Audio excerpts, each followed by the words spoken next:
There's a pattern carved into history that has toppled every great power for the last 500 years. And right now, in 2025, the United States is following that exact same blueprint stage by stage, decision by decision, almost like we're reading from a script written in the blood of fallen empires. In 1556, Spain controlled half the world's wealth. Gold and silver poured from the Americas into Spanish coffers. Their empire stretched across 4 continents. Their currency was accepted everywhere. Within 150 years, they were bankrupt, a hollow shell that never recovered. In 1922, the Soviet Union emerged as a nuclear superpower. They matched America militarily, launched satellites into space, and controlled territory spanning 11 time zones. 70 years later, the entire empire vanished in less than 3 years, not from war, from economic implosion. In 1914, the British Empire ruled 1/4 of the planet. The sun never set on British territory. The pound sterling was the global reserve currency. Within 40 years, the empire was gone. The currency collapsed. They became America's junior partner. 3 superpowers, 3 complete collapses, all following the identical 6-stage sequence. And here's what should keep you awake at night. The United States has already completed 4 of the 6 stages. We're not approaching the pattern, we're deep inside it. This is the story of how superpowers die, why they always believe they're different, and why the mathematics says we're next. Before we dissect the pattern, you need to understand what superpower collapse actually looks like, not in textbooks or documentaries, in practice. What it means when a global hegemon dies. Superpower collapse doesn't begin with military defeat or foreign invasion. It starts with economic exhaustion. The empire extends beyond its ability to sustain itself. Military bases scattered across the globe.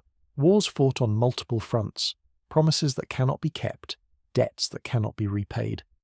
At first, the decline is invisible. The currency still functions, the military still wins battles, the government still makes commitments. But beneath the surface, the foundation is rotting. Resources get misallocated, productive capacity shrinks, the best minds emigrate. Then comes the acceleration phase. Allies begin hedging their bets. Enemies probe for weaknesses. Trade partners seek alternatives. The reserve currency status starts eroding. And suddenly, the advantages that made you powerful transform into vulnerabilities. Your currency, once demanded by everyone, comes flooding back home. Your military, spread across the world, becomes unsustainable. Your promises, once guaranteed by strength, become empty words. That's not theoretical speculation. That's what happened to Spain, Britain, and the Soviet Union. And it happened because they made exactly the same decisions we're making now. They believed their power was permanent. They overextended militarily. They debased their currency. And they refused to accept reality until collapse was already underway. Let's examine how it actually unfolded 3 times in the exact same way. Let's start with the original blueprint.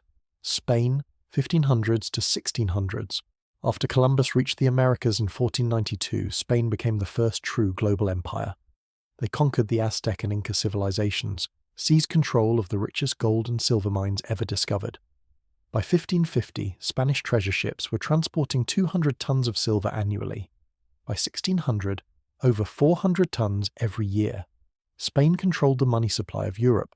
The Spanish real was the global reserve currency. Everyone wanted Spanish silver, and this is where the pattern begins. With a nation that controls the world's money and believes that makes them invincible, King Philip II, ruling from 1556 to 1598, possessed more wealth than any monarch in history, and he spent it building empire. Stage 1. Military overextension. Spain fought simultaneous wars everywhere, against the Ottoman Empire in the Mediterranean, against France in Italy, against Protestant rebels in the Netherlands, against England's navy, wars in the Philippines, wars in the Americas. By 1580, Spain maintained military commitments on 4 continents. The cost was staggering. Half of Spain's revenue went to the military, and still, it wasn't enough. Stage 2. Currency debasement. The Spanish crown couldn't pay its bills through taxation alone, so they did what every failing empire does. They debased the currency. They began mixing copper into silver coins. A coin that was supposed to be pure silver became 50% copper, then 75% copper. The face value remained the same, but the real value plummeted. By 1600, Spanish silver coins contained barely any actual silver. Merchants stopped accepting them at face value. Inflation exploded. Stage 3. Debt spiral. Spain borrowed constantly from Italian bankers, from German financiers, from anyone willing to lend. By 1557, less than 20 years into Philip's reign, Spain declared bankruptcy. They defaulted on their debts, restructured and kept borrowing. They declared bankruptcy again in 1560, again in 1575, again in 1596. 4 bankruptcies in 40 years. Each time they promised reforms. Each time they returned immediately to borrowing and spending. Stage 4. Loss of productive capacity. Here's what most people don't understand about Spain's collapse. They possessed all the gold and silver in the world, and it destroyed them. Because when you have unlimited money, you stop producing. Why grow food when you can import it? Why build ships when you can purchase them? Why innovate when you can simply spend? Spanish nobility considered work beneath their dignity. Manufacturing declined, agriculture stagnated, all the wealth flowed toward importing goods from other countries. The gold and silver that arrived from the Americas went straight back out to pay for French wine, Italian silk, Dutch manufactured goods. Spain became a conduit. Wealth flowed through them, but none of it remained. By 1600, Spain was producing almost nothing. They were entirely dependent on imports, entirely dependent on silver to pay for everything. And when the silver mines began depleting, when production dropped, the entire system collapsed. Stage 5. Social decay. With the economy failing, crime exploded. Beggars filled the streets of Madrid. Productive citizens emigrated. The best minds departed for France, England, the Netherlands, countries that were building, creating, growing. Spain was left with bureaucrats, soldiers, and priests. No one creating wealth, everyone consuming it. Stage 6. Complete collapse. By 1640, Spain lost Portugal. By 1650, they lost the Netherlands, their richest territory. By 1700, the Spanish Empire was a shell, still large on maps but economically dead. They went from the world's superpower to a secondary power in less than a century, and they never recovered. Spain today is a regional European country, pleasant and cultured but irrelevant on the world stage. The descendants of the conquistadors have become a tourist destination. Now let's examine the most dramatic collapse in modern history, the Soviet Union, 1945 to 1991. After World War II, the USSR emerged as a nuclear superpower. They possessed a massive military force, controlled Eastern Europe, launched satellites into space. For 45 years they competed with America, matched us militarily, built more tanks, more missiles, more troops.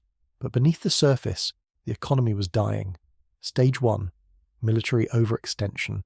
The Soviet Union spent 15 to 20% of GDP on the military. That's triple what America spent. They had to match American technology, American reach, American alliances, but their economy was a fraction of the size. They were fighting in Afghanistan, propping up Cuba, supporting Syria, Vietnam, North Korea, Angola, Ethiopia. Everywhere America had influence, they had to counter. The cost was unsustainable. Stage 2. Economic stagnation. The Soviet economy stopped growing in the 1970s. Oil revenue kept them afloat, but nothing else functioned. Factories produced junk, farms failed, technology fell decades behind. By the 1980s, the Soviet Union was importing grain. A country with some of the best farmland on Earth couldn't feed itself. Why? Because central planning doesn't work, because innovation dies under control, because no one produces when there's no incentive. The pattern was locked in. And what happened next proves that even nuclear superpowers aren't immune to economic mathematics. Stage 3. Currency collapse. The ruble was never a real currency. It couldn't be exchanged internationally. Even Soviet citizens didn't trust it. They used dollars when they could obtain them. The government had to purchase foreign goods with gold and oil because nobody wanted rubles. By 1985, oil prices dropped. Soviet gold reserves were depleting. They were running out of real money. Stage 4. Loss of empire. In 1989, the Berlin Wall fell. Eastern Europe departed. Poland, Hungary, Czechoslovakia, Romania, East Germany. Gone within a year. The satellite states that provided the Soviet Union's strategic depth vanished. The Soviet government couldn't prevent it. They were financially broken. Stage 5. Social decay. The system was cracking from within. Alcoholism rates soared. Birth rates collapsed. The best scientists and engineers were fleeing to the West. Corruption became endemic. Black markets flourished while official stores sat empty. The social contract between government and people was shattered. Stage 6. Complete collapse. On December 26, 1991, the Soviet Union ceased to exist. 900 days from Berlin Wall to complete dissolution. No war, no invasion, just economic implosion. The military couldn't be paid. The government couldn't function. The ruble became worthless paper. A superpower with 30,000 nuclear weapons collapsed from internal economic failure. The pattern played out again. Overextension, currency failure, debt, loss of empire, social decay, collapse. And here's what should terrify you about America's current trajectory. We're following the exact same sequence. Let me show you where we stand right now. Stage 1. Military overextension. The United States maintains over 750 military bases in 80 countries. We have troops deployed in 150 nations. We're committed to defending Europe through NATO, defending Japan, South Korea, the Philippines, fighting in the Middle East, countering China, countering Russia.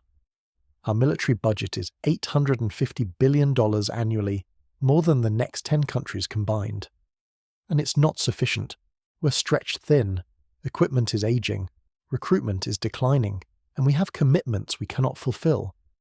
If China invades Taiwan, if Russia pushes into NATO territory, if Iran closes the Persian Gulf, we cannot respond to all of it simultaneously. We're overextended, just like Spain, just like Britain, just like the USSR. Stage 2.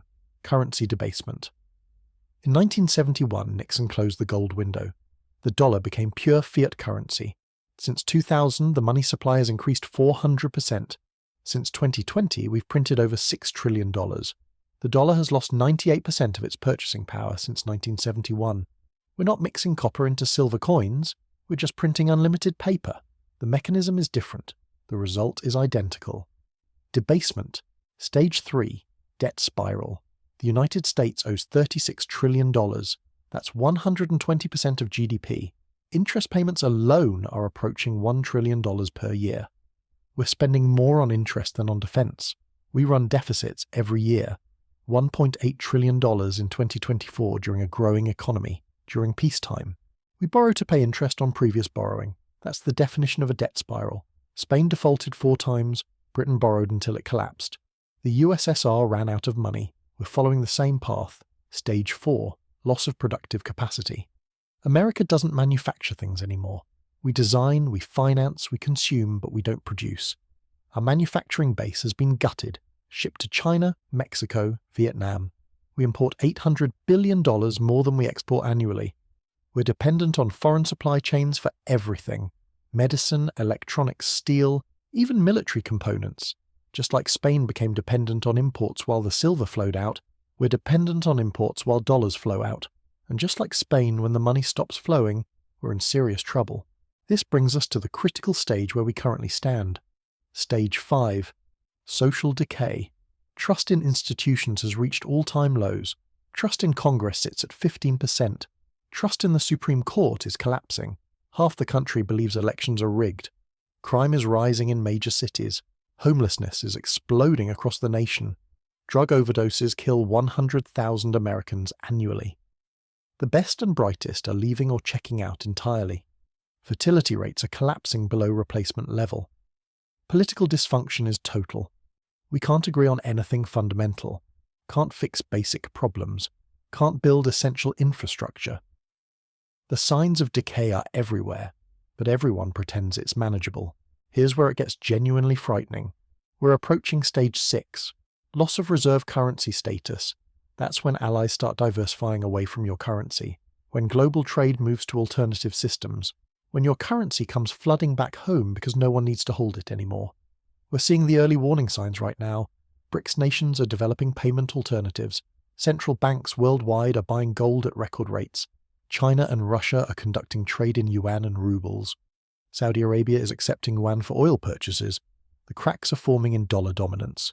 But here's what makes our situation uniquely dangerous compared to previous empires. We're moving through these stages faster than any superpower in history. Spain took 150 years to complete the cycle. Britain took 40 years. The Soviet Union took 45 years. We've compressed stages 1 through 5 into just 25 years since 2000. The acceleration is unprecedented, and unlike previous empires that collapsed in isolation, we're the linchpin of the global financial system. When we hit stage 6 and 7, it won't just be American collapse, it will be global, systemic failure.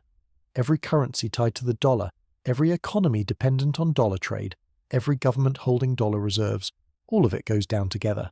The mathematics are unforgiving. You cannot spend beyond your means indefinitely. You cannot maintain global empire without productive capacity. You cannot debase your currency without consequences. You cannot avoid stages 6 and 7 once you've completed 1 through 5. The sequence is locked in by economic laws that don't bend to political will or national exceptionalism. The only question remaining is timing. Historical analysis suggests we have perhaps 5 to 10 years before stage 6 becomes irreversible, maybe less. The pattern doesn't care about American exceptionalism or our belief that we're somehow different from every empire that came before us. But there's something even more disturbing about our trajectory. We're not just following the pattern passively.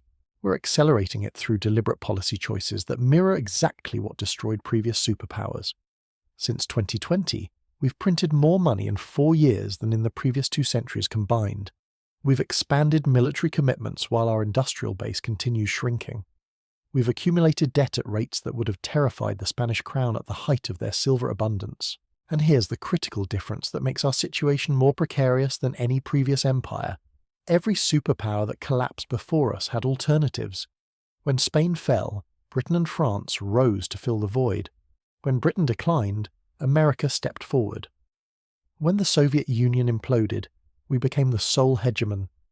But when America collapses, there's no ready successor capable of maintaining global stability. China lacks the military reach. Europe lacks political unity.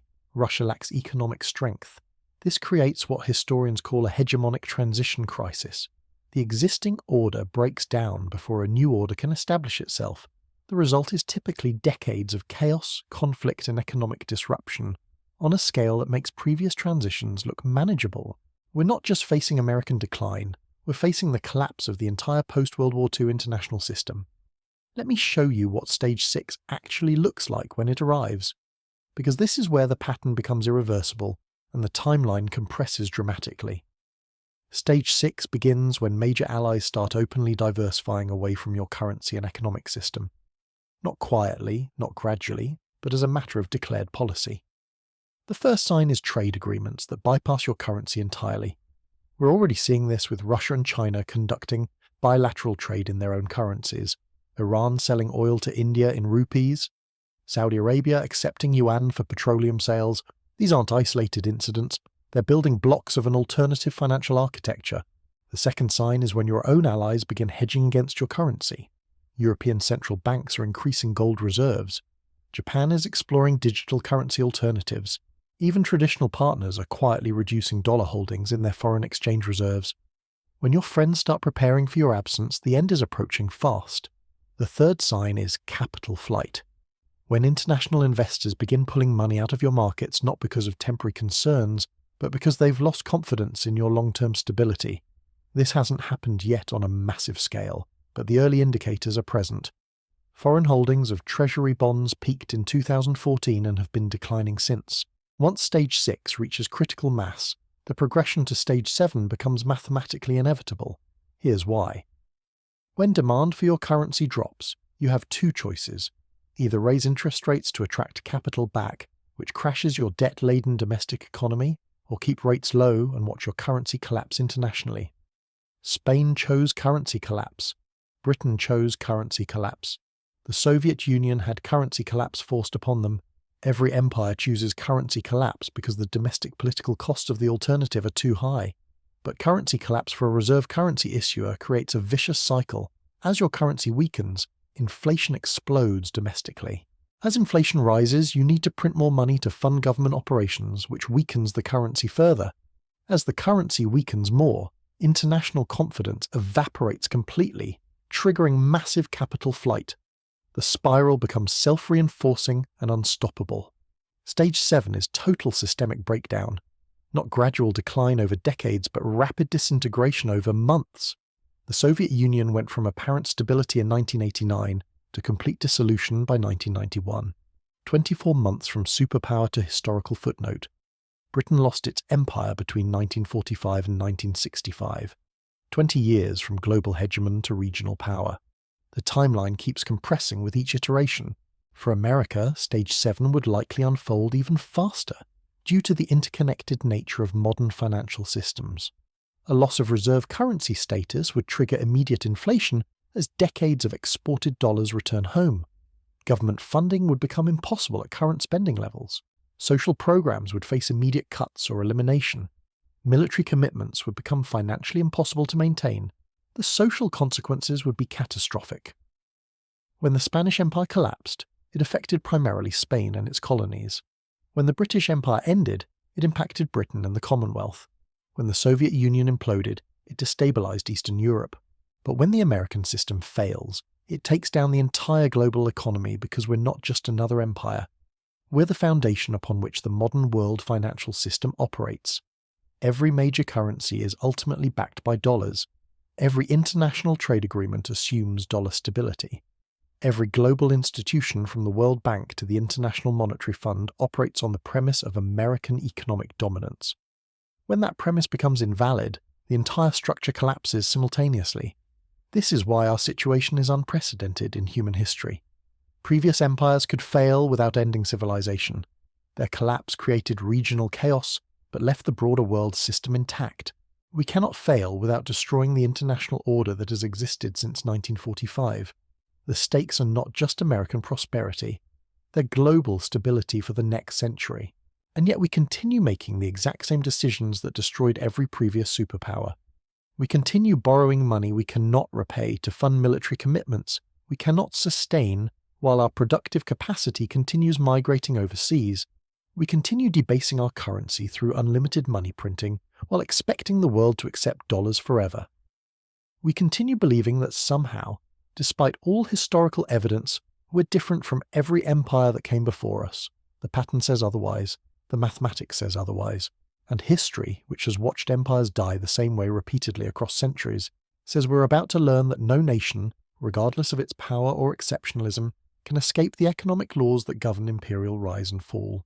The sequence is locked in, the timeline is accelerating, and Stage 6 is closer than most people realize. The question isn't whether we'll reach Stage 6. The question is what triggers it, and how fast it unfolds once the dominoes start falling. History shows us that Stage 6 doesn't announce itself with fanfare or official declarations. It begins quietly, almost imperceptibly, until suddenly it's everywhere at once. The trigger mechanism is always the same, a crisis of confidence that spreads faster than governments can respond. For Spain, it was the defeat of the Spanish Armada in 1588. Military invincibility shattered, and with it, faith in Spanish power. For Britain, it was the Suez Crisis of 1956. When America forced Britain to abandon its military operation through economic pressure, the world saw that the British Empire was finished. For the Soviet Union, it was Chernobyl in 1986. The nuclear disaster exposed the incompetence and lies at the heart of the system. For America, the trigger could be anything. A major military defeat that exposes our overextension, a debt crisis that forces massive spending cuts, a currency crisis that sends inflation spiraling beyond control, a social crisis that fractures the country beyond repair. The kindling's already stacked. We're just waiting for the spark. And when that spark comes, the progression accelerates exponentially. Modern financial systems operate at the speed of light. Information travels instantly. Capital moves with the click of a mouse. What took Spain decades to unfold could happen to us in months. What took Britain years could happen to us in weeks. The Soviet collapse took 2 years from start to finish. Ours could take 2 quarters. Consider the mechanics of modern currency crisis. When international confidence breaks, it doesn't erode gradually. It evaporates overnight. Algorithmic trading systems can dump billions of dollars in minutes. Central banks can coordinate currency swaps in hours. Financial markets can price in the end of American hegemony faster than politicians can even comprehend what's happening. 3 empires followed this pattern: Spain, Britain, the Soviet Union.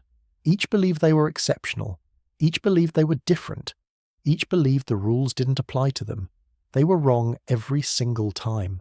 We're telling ourselves the same lies right now. We're different.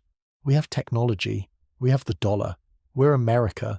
But the pattern doesn't care about exceptionalism. The pattern is mathematical, and the mathematics say we're next.